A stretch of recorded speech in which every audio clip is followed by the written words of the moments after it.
Hello friends, दृष्टि IPS academy के इस ऑनलाइन प्लेटफॉर्म पर आपका स्वागत है। करंट अफेयर का वीडियो हमारा है ये। ठीक है, अक्टूबर मंथ का ये हमारा लास्ट वीडियो है करंट अफेयर का। इसमें हम अगेन 25 क्वेश्चंस देखेंगे। करंट अफेयर के जो पूरे हफ्ते के महत्वपूर्ण क्वेश्चंस हैं उनको हम देखेंगे। आइए एक बार नजर डालते हैं इन क्वेश्चंस पे। ठीक है, जैसा कि आप जानते हैं हर जो हमारा जैसा कि आप जानते हैं दोस्तों, हर वीक हम 2 करंट अफेयर के वीडियोस लेकर आते हैं अपने यूट्यूब चैनल पर। ठीक है, जिसमें लगभग प्रत्येक वीडियो में 25 क्वेश्चंस के अराउंड रहते हैं। आज फिर से हम 25 क्वेश्चंस के आसपास लेकर हाजिर हैं आपके सामने। ठीक है, तो आइए देखते हैं पहला क्वेश्चन आज का। हमारा आज का करंट अफेयर का फर्स्ट क्वेश्चन है दोस्तों। ठीक है, हाल ही में भारत तिब्बत सीमा पुलिस का कौन सा स्थापना दिवस मनाया गया है?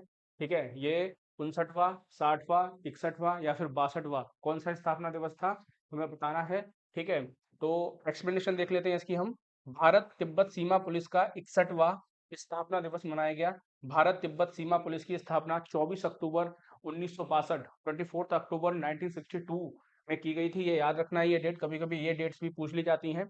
ठीक है, ये सुरक्षा बल के जवान लद्दाख में काराकोरम दर्रे से लेकर अरुणाचल प्रदेश में जाचेपला, ठीक है, तक वो फैले होते हैं। ठीक है, वहां तक की सिक्योरिटी करने की जिम्मेवारी किसकी है? बॉर्डर की इस भारत तिब्बत सीमा पुलिस बल की है। ठीक है, तो हमारा आंसर क्या हो जाएगा दोस्तों? हमारा आंसर हो जाएगा ऑप्शन सी 61। ठीक है, आइए अगला क्वेश्चन देखते हैं हम। हमारा अगला क्वेश्चन हो जाएगा, ECI election commission of India ने किसे नेशनल आइकन बनाया है? ठीक है, ऑप्शन देख लेते हैं। अर्जुन कपूर, राजकुमार राव, अजय देवगन या फिर ऑप्शन डी इनमें से कोई नहीं। तो दोस्तों जैसा कि आपको पिक्स में दिख रहा होगा, ये राजकुमार राव हैं, एक्टर हैं काफी अच्छे।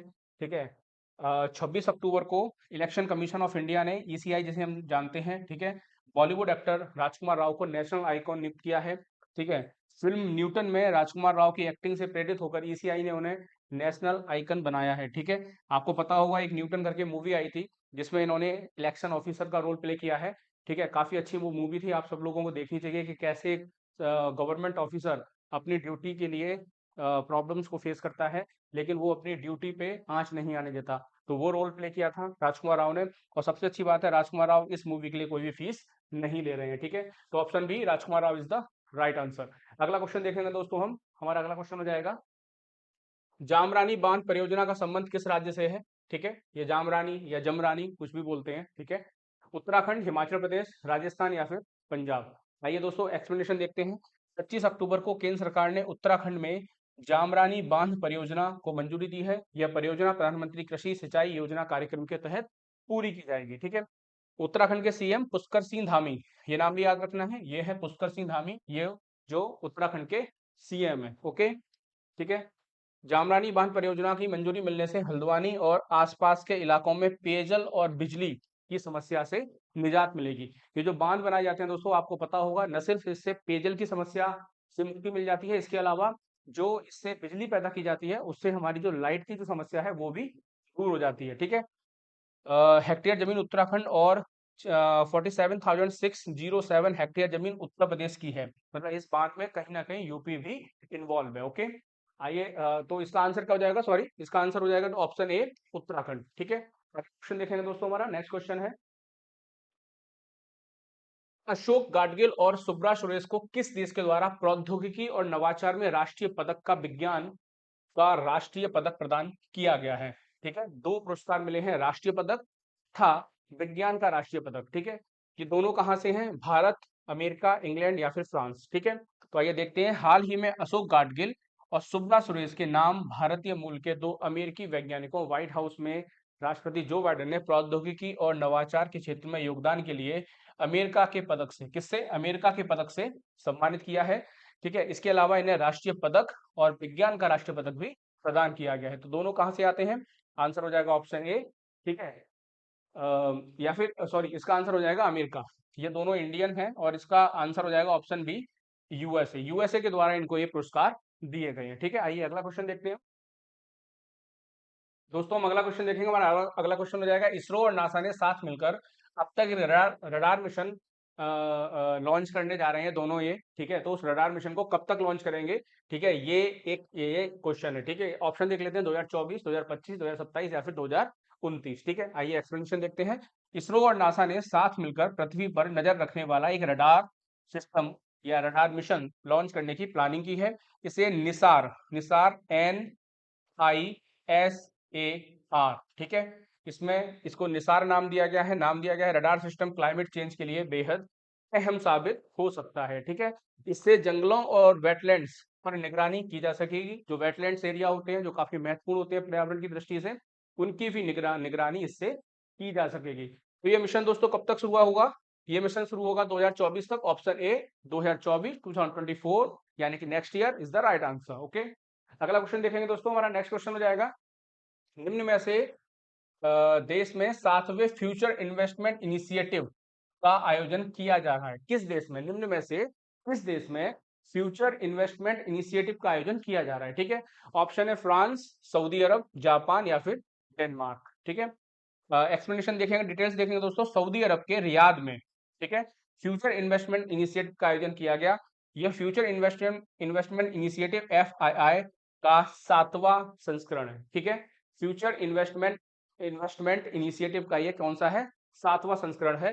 तो option B Saudi Arab is the right answer. यहाँ देख सकते हैं सऊदी अरब के प्रिंस हैं, किंग हैं बेसिकली। ठीक है, अगला क्वेश्चन देखेंगे दोस्तों। हमारा नेक्स्ट क्वेश्चन हो जाएगा, नौसेना प्रमुख ने किसे पहला NIB प्रदान किया है?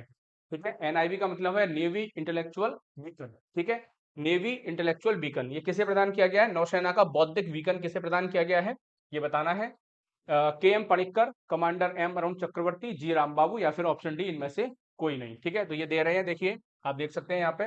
ठीक है, तो CNS admiral R Hari Kumar, ये कौन है? R हरि कुमार है, ठीक है, ने अपने कक्ष में एक संक्षिप्त प्रस्तुति समारोह के दौरान कमांडर M अरुण चक्रवर्ती को पहला NIB नेवी इंटेलेक्चुअल बीकन प्रदान किया है। ओके, ठीक है, कमांडर M अरुण चक्रवर्ती भारतीय नौसेना के सरदार, भारतीय नौसेना के KM पणिक्कर NIB निबंध प्रतियोगिता के विजेता हैं। ठीक है, तो ये है हमारे M अरुण। ठीक है, याद रखना है option B M Arun Chakravarthy is the right answer. अगला क्वेश्चन देखेंगे दोस्तों। हमारा नेक्स्ट क्वेश्चन हो जाएगा, नेशनल गेम्स का कौन सा संस्करण 2023 में आयोजित किया जा रहा है? ठीक है, हमें बताना है ये नेशनल गेम्स जो अभी हो रहे हैं, चल रहे हैं, ये कौन से हैं? ठीक है, 35वें, 36वें, 37वें या फिर 38वें। ठीक है, तो मोदी जी के द्वारा भारत 2023 में यूथ ओलंपिक्स और 2036 में ओलंपिक्स की मेजबानी के लिए तैयार है। ठीक है, PM मोदी ने जवाहरलाल नेहरू स्टेडियम में रथ पर सवार होकर स्टेडियम का चक्कर लगाया। नेशनल गेम्स के 37वें सीजन की शुरुआत 25 अक्टूबर से हो चुकी है। ठीक है, तो कहाँ पे हो रही है? दिल्ली में। ठीक है, ये भी हमारा इसको ये पता चल जाता है हमें। ठीक है, अच्छा, तो इसका जो आंसर हो जाएगा दोस्तों वो हो जाएगा 37, ऑप्शन सी। ठीक है, तो ये 37वां नेशनल गेम्स है। ओके, याद रखना है हमें। हमारा अगला क्वेश्चन हो जाएगा दोस्तों, नेक्स्ट क्वेश्चन देखेंगे, रूबीना फ्रांसिस ने चीन के हांगझू में आयोजित एशियन पैरा गेम्स में कांस्य पदक जीता है, वह किस खेल से संबंधित है? हमें बताना है वो किस खेल से जुड़ी हुई है। निशानेबाज रूबीना फ्रांसिस, ठीक है, तो इसका मतलब option C shooting is the right answer. वो शूटिंग से जुड़ी हुई है। हांगझू चीन में आयोजित एशियाई पैरा खेलों में महिलाओं की 10 मीटर एयर पिस्टल SH1 स्पर्धा में कांस्य पदक यानी कि ब्रॉन्ज मेडल को जीता है। तो हमारा आंसर क्या हो जाएगा? Option C shooting. यहाँ पे और सारी डिटेल्स लिखी हुई हैं, आप उसको सकते हैं, नोट्स बना सकते हैं। ठीक है, अगला क्वेश्चन हम देखेंगे। हमारा अगला क्वेश्चन हो जाएगा, संयुक्त राष्ट्र विश्व विकास सूचना दिवस प्रतिवर्ष कब मनाया जाता है? 24 अक्टूबर, 25 अक्टूबर, 26 अक्टूबर या फिर 27 अक्टूबर? तो संयुक्त राष्ट्र प्रतिवर्ष 24 अक्टूबर को विश्व विकास सूचना दिवस मनाता है। ठीक है, तो इसका आंसर क्या हो जाएगा दोस्तों? 24 October, option A. 24 October world development information day. ठीक है, अगला क्वेश्चन देखेंगे दोस्तों। हमारा नेक्स्ट क्वेश्चन हो जाएगा, हमारा नेक्स्ट क्वेश्चन हो जाएगा दोस्तों, जियोकेमिकल पर्सपेक्टिव लेटर्स नामक पत्रिका ने एक रिपोर्ट में चांद की कितनी उम्र का खुलासा किया है? हमें बताया, अभी एक रिपोर्ट आई है, बताया गया है कि चांद कितना पुराना है, तो हमें चांद की एज बतानी है। तो 3 बिलियन, 2 बिलियन, 4 बिलियन या फिर ऑप्शन डी इनमें से कोई नहीं। ठीक है, 3 बिलियन, 2 बिलियन, 4 बिलियन और फिर option D none of the above. ठीक है, जियोकेमिकल पर्सपेक्टिव लेटर्स नामक पत्रिका ने एक रिपोर्ट में चांद की उम्र का खुलासा किया है। इस रिपोर्ट के मुताबिक चांद की उम्र 4.46 अरब साल है, यानी कि लगभग 4 बिलियन। ठीक है, 4 बिलियन ईयर्स है, 4 बिलियन ईयर्स है चांद की उम्र। ठीक है, आगे डिटेल लिखी हुई है।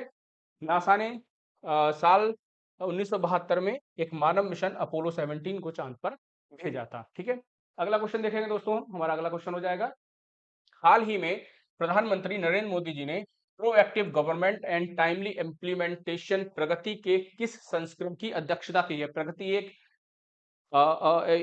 ऐसी मीटिंग होती है जिसमें जो पीएम है वो उस मीटिंग को हेड करते हैं और उसमें वो सारी की सारी रिपोर्ट्स पर एक नजर डालते हैं। ठीक है, तो ये कौन सा संस्करण था हमें बताना है, 41वां, 42वां, 43वां या फिर ऑप्शन डी 44वां। प्रधानमंत्री नरेंद्र मोदी ने केंद्र और राज्य सरकारों को शामिल करते हुए प्रगति के 43वें संस्करण की बैठक को आयोजित किया है और इस बैठक की क्या की है, अध्यक्षता की है। प्रगति प्रोएक्टिव गवर्नेंस और समय पर कार्यान्वयन के लिए आईसीटी आधारित मल्टी मॉडल प्लेटफॉर्म है। ठीक है, तो इसका आंसर हो जाएगा दोस्तों ऑप्शन सी 43। ठीक है, ये इस तरह मीटिंग कुछ होती है। ठीक है, ऑनलाइन। विश्व श्रव्य दृश्य विरासत दिवस, ये हो जाएगा दोस्तों the world day for audio visual heritage, WDAH, is observe every year on this day. हर साल किस दिन मनाया जाता है? ऑप्शन है 26 अक्टूबर, 27 अक्टूबर, 28 अक्टूबर या फिर ऑप्शन डी 29 अक्टूबर। तो हमें इसका आंसर बताना है दोस्तों। इसका आंसर हो जाएगा दोस्तों, ये जो दिन है वो हर साल 27 अक्टूबर को मनाया जाता है। WDAH, विश्व श्रव्य दृश्य विरासत दिवस। ठीक है, world day for audio visual heritage, 27 October every year. ठीक है, तो option B 27 October is the right answer. अगला क्वेश्चन देखेंगे दोस्तों हम, हमारा अगला क्वेश्चन हो जाएगा, सुमित अंतिल ने एशियन पैरा गेम्स में स्वर्ण पदक जीता है, वे किस खेल से संबंधित है? इनका हमें खेल बताना है। ये है सुमित अंतिल, ये कौन सा खेल खेलते हैं बताना है। भाला फेंक, तैराकी, टेबल टेबल टेनिस या फिर handball. Javelin throw, swimming, table tennis या फिर हैंडबॉल, कौन सा खेल खेलते हैं? ऑप्शन बताना है। हाल ही में खेले जा रहे चौथे पैरा एशियन गेम्स में सुमित अंतिल ने एशियाई पैरा खेलों में पुरुषों की भाला फेंक F16 स्पर्धा में स्वर्ण पदक जीता है, यानी कि ये जैवलिन थ्रोअर है। ठीक है, एक और हमारे स्टार जेवलिन थ्रोअर हैं, आप कमेंट में नाम बताइए कौन है जिन्होंने अभी हाल ही में स्वर्ण पदक जीता है, किसमें? वर्ल्ड एथलेटिक्स में। अगला क्वेश्चन देखते हैं दोस्तों, हमारा अगला क्वेश्चन हो जाएगा, हाल ही में लेज ने किसे अपना ब्रांड एम्बेसडर बनाया है? ठीक है, ये बताना है। ठीक है, विराट कोहली, अक्षय कुमार, महेंद्र सिंह धोनी या फिर ऑप्शन डी इनमें से कोई नहीं। जैसा कि आपको यहाँ दिख रहा है, न्यू एडवर्टाइजमेंट भी आना शुरू हो गया है इसके लिए। तो ये हमारे महेंद्र सिंह धोनी है, पूर्व कप्तान है भारतीय क्रिकेट टीम के। ठीक है, option C Mahendra Singh Dhoni is the right answer. यहाँ पे और ढेर सारे ब्रांड एम्बेसडर लिखे हुए हैं, आप दोस्तों इसको नोट डाउन कर सकते हैं, आप इसका स्क्रीनशॉट ले सकते हैं। ठीक है, अगला क्वेश्चन देखेंगे, हमारा अगला क्वेश्चन हो जाएगा, भारत की दीप्ति जीवन जी ने एशिया पैरा गेम्स 2023 में महिलाओं की स्पर्धा में स्वर्ण पदक, इस स्पर्धा में स्वर्ण पदक जीता है? 100 मीटर, 200 मीटर, 300 मीटर या फिर ऑप्शन डी 400 मीटर। ठीक है, तो हमें बताना है उन्होंने किस कैटेगरी में गोल्ड मेडल को जीता है। तो एशियाई पैरा गेम्स 2023 में महिलाओं की 400 मीटर T20 स्पर्धा में स्वर्ण पदक जीता है भारत की दीप्ति जीवन जी ने। 3 सेकेंड 56.69 सेकंड्स का समय निकालकर, यानी कि 1 मिनट से कम समय में उन्होंने इस दौड़ को पूरा किया और अपने निकटतम प्रतिद्वंदी थाईलैंड की ओरवॉन कैसिंग को हरा दिया है। ठीक है, पूरे 2 सेकंड से हराया है। ठीक है, तो option D 400 metre is the right answer. ठीक है, अगला क्वेश्चन देखेंगे दोस्तों हम, हमारा अगला क्वेश्चन हो जाएगा, हाल ही में किस देश ने फ्री वीजा प्रोजेक्ट की शुरू करने की जानकारी दी है? भारत, श्रीलंका, बांग्लादेश या फिर नेपाल, कौन सा ऐसा देश है जिसने फ्री वीजा जो स्कीम है वो लॉन्च की है? श्रीलंका के विदेश मंत्री अली सावरी ने नया पायलट प्रोजेक्ट शुरू करने की जानकारी दी है। इस प्रोजेक्ट के तहत भारतीय पर्यटकों के लिए फ्री वीजा, देखिए श्रीलंका जैसा कि आपको पता है अभी डेप्थ प्रॉब्लम को फेस कर रहा है। ऐसे में उसको चाहिए कि वहाँ ढेर सारे पर्यटक आए, वहाँ का टूरिज्म है जो फिर से ट्रैक पे आ जाए, जो कोरोना के बाद एकदम खराब हो चुका है। ठीक है, तो इसलिए उसने फ्री वीजा, और आपको पता होगा श्रीलंका सबसे ज्यादा इंडियंस टूरिस्ट ही जाते हैं, तो उन्होंने फ्री वीजा भारत के लिए जारी किया है, भारतीय टूरिस्ट के लिए। तो Sri Lanka option B is the right answer. ठीक है, अगला क्वेश्चन देखेंगे दोस्तों हम, हमारा अगला क्वेश्चन है, मलेशिया के अगले किंग के रूप में किसे चुना गया है? कौन बने हैं मलेशिया के अगले राजा? ये बने हैं, बताइए इनका नाम क्या है? ऑप्शन देख लेते हैं, सुल्तान इब्राहिम, सुल्तान सिकंदर, अल सुल्तान अब्दुल्ला, अल सुल्तान इब्राहिम या फिर ऑप्शन डी इनमें से कोई नहीं। ठीक है, तो क्या आंसर हो जाएगा? मलेशिया के शाही परिवारों ने सुल्तान इब्राहिम, सुल्तान सिकंदर को नया या फिर अगला राजा चुन लिया है। ठीक है, वो कौन होंगे? वो अगले देश के राजा होंगे। और किसको रिप्लेस किया है? निवर्तमान राजा अल सुल्तान अब्दुल्ला से पदभार ग्रहण करेंगे, ठीक है, यानी कि इनको इन्होंने रिप्लेस किया है। Option A Sultan Ibrahim Sultan Sikandar is the right answer.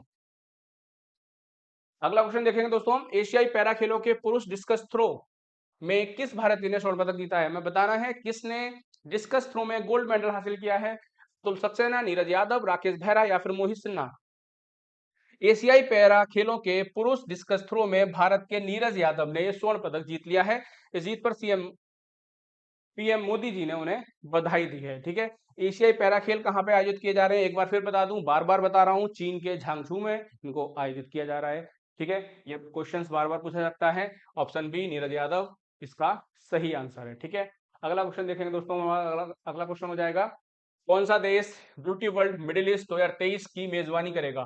Beauty world middle east 2023 की मेजबानी कौन सा देश करेगा? America, France, Dubai, UK. ठीक है, यहाँ पे दुबई लिख दिया है, यूएई आएगा, ठीक है। दुबई 2023 30 अक्टूबर से 1 नवंबर तक दुबई वर्ल्ड ट्रेड सेंटर में ब्यूटी वर्ल्ड मिडिल ईस्ट 2023 की मेजबानी करेगा, जो प्रमुख अंतर्राष्ट्रीय व्यापार शो है, जो सौंदर्य और कल्याण उद्योग के परिदृश्य को फिर से परिभाषित करता है, ठीक है।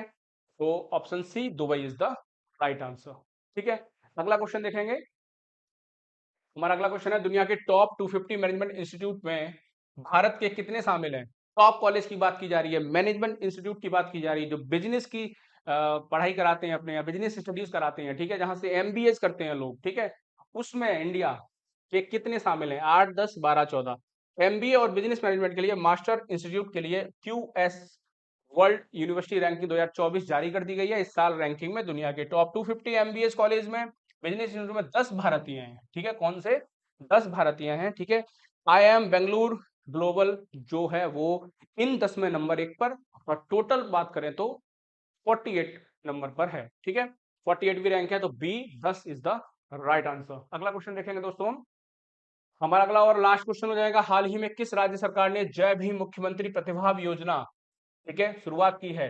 हरियाणा, तमिलनाडु, दिल्ली या फिर ऑप्शन डी इनमें से कोई नहीं। जैसा कि आप देख पा रहे हैं, ये दिल्ली के सीएम है अरविंद केजरीवाल जी, तो yes, right answer is C, option C Delhi. विश्व की सब, ओ सॉरी, ये एक्सप्लेनेशन गलत दी हुई है, ठीक है। तो option C Delhi is the right answer, option C Delhi is the right answer, okay. दोस्तों इसी के साथ शायद हमारे आज का करंट अफेयर, हाँ, इसी के साथ दोस्तों हमारा आज का जो क्लास है करंट अफेयर की वो यहीं पे समाप्त होती है। इसमें हमने लगभग, ठीक है, लगभग 25 क्वेश्चंस को देखा है, ठीक है। अब से जो करंट अफेयर आएगा दोस्तों वो नवंबर का आएगा। इस पूरे अक्टूबर की अगर बात करें तो इस सहित हमारे 7 वीडियो हो गए, जिनमें हमने हर वीडियो में लगभग 25 क्वेश्चंस को देने की कोशिश की है, आप तक पहुंचाने की कोशिश की है, ठीक है। तो इनके आप नोट्स बनाइए, पूरे मंथ का लगभग सारा अच्छा करंट अफेयर आपके नोट्स में हो जाएगा, अगर आप इन सभी वीडियोस को फॉलो करते हैं और इनके नोट्स बनाते हैं तो, ठीक है। दोस्तों ये हमारी एकेडमी है, दृष्टि आईएएस बिजनेस एकेडमी, आगरा में है ये, ठीक है। ये नंबर दिए हुए हैं, आपको एडमिशन से रिगार्डिंग कोई भी जानकारी चाहिए तो आप इन नंबर्स पर कॉल करके जानकारी हासिल कर सकते हैं, ठीक है। अ, इसी के साथ दोस्तों थैंक यू सो मच। आप हमारे वीडियोस को लाइक करिए, ठीक है। अगर आपको ये वीडियोस पसंद आ रहे हैं तो आप इन्हें शेयर कर सकते हैं अपने दोस्तों के साथ, आपके साथ साथ उनका भी भला होगा, ठीक है। और इसके अलावा चैनल को सब्सक्राइब करिए। थैंक यू सो मच दोस्तों, जय हिंद।